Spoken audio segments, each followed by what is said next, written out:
This Week in Fish and Wildlife, sponsored by your local Montana Toyota dealers.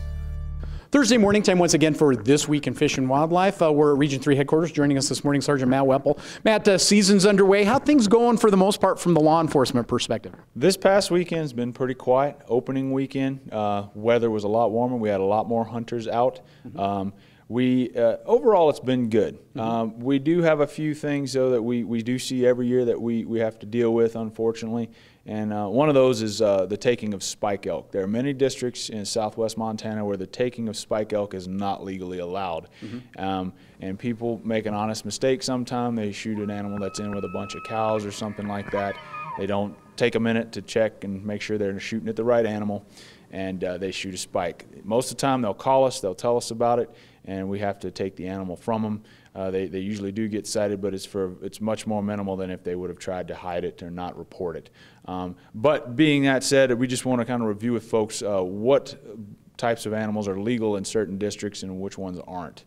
Yeah, let's talk about that. You brought a nice visual with you this morning. Sure. So we want to talk about, so most districts in southwest Montana allow the taking on a general elk license of either a brow tine bull or antlerless elk. Some districts are brow tine bull only. They don't allow antlerless elk, so you want to check and make sure that the district you're hunting in has what is allowed on a general elk license, and the same for a general deer license as well.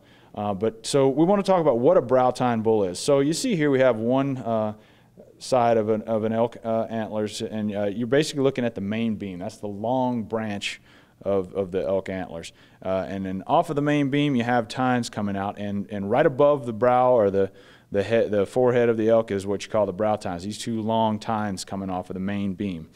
And that's what a legal brow tine bull would look like. It doesn't have to be this long. It could be, half this length even, or shorter, barely, but as long as it's coming off of the main beam at the brow, that's a brow tine bull. That's legal.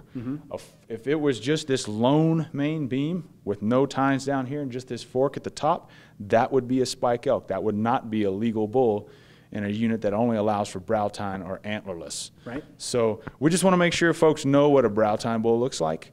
And make sure that you're reading the regulations and that you know what's legal on your general elk license or your general deer license. The other thing that this requires is to know what it is you're shooting at.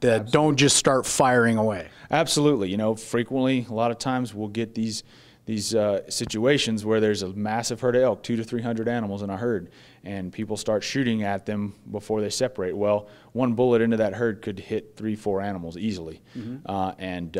Then we have multiple dead elk on the ground people don't have licenses for. We have game going to waste.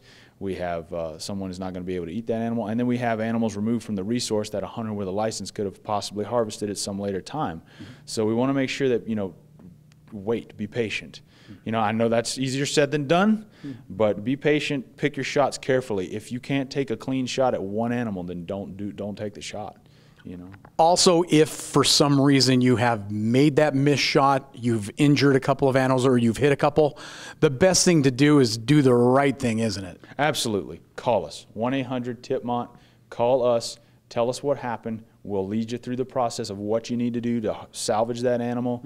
And it's going to be we are going to work with you. We'll give you a fair deal. I'm not saying you won't walk away with a citation, but it's going to be minimal compared to what it would be had you tried to cover it up and then you got caught later. I can promise you that. The other thing is once you've shot that animal and you take it out, make sure you're doing the right thing when you come out and check those game stations. You got to leave the sex on there, some of those other things. Absolutely. So all animals are required to have evidence of sex attached to the carcass.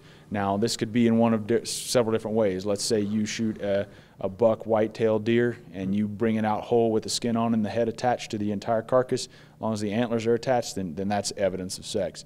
If you're in the backcountry, you have to quarter that elk up and carry it out.